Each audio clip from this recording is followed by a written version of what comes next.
done by API and add value to our society. Thank you so much. You said you have several stakeholders, religious leaders. Yeah, we have NCAC, National Operation and Intervention Commission. Are they visible? Are they? That's what it is. That we work with. Are they visible? Is a gap between the leadership structures. Kwa mfano, tunaona kwamba serikali ya Kenya imeongeza bei ya mafuta kidogo, na hiyo imeanza kuleta wasiwasi, kwani hatukuwa tayari kuweza kuwa hivyo.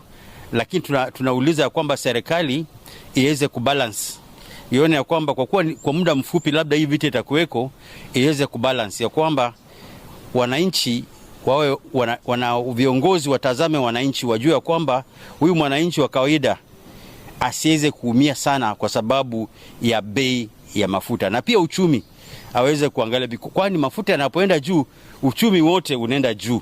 Ile tunakaribia uchaguzi, sisi kama viongozi wa kidini tunaomba viongozi walio serikalini na walio katika upinzani, kwetu sisi hawa ni wamoja, maana tuliwachagua wakiwa pamoja.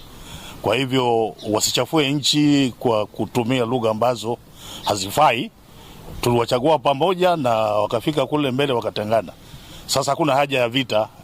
Tuende pamoja, tuchukue kura na turudi tena debeni na tuchague wale ambao wananchi watawachagua. The Coast Interfaith Council of Clerics, CICC, today convened key stakeholders for the reception meeting of the Peace, Empowerment and Resilience for Religious Leaders, PEARL project, a timely initiative aimed at strengthening ethical leadership, social cohesion and accountable governance in Mombasa and Kwale counties. Ours is to bring on board is to ensure that we work together with all the stakeholders, and especially as we approach the elections in the next 14 months, to make sure that we'll have a very cohesive community, to make sure that we have more partners to work with from the county down to the very village level, so that in case there are issues, we're able to have the early warning and address the issues before they escalate to maybe at manageable level. Kwa hiyo katika ile hali yetu tunataka kuhamasisha vijana,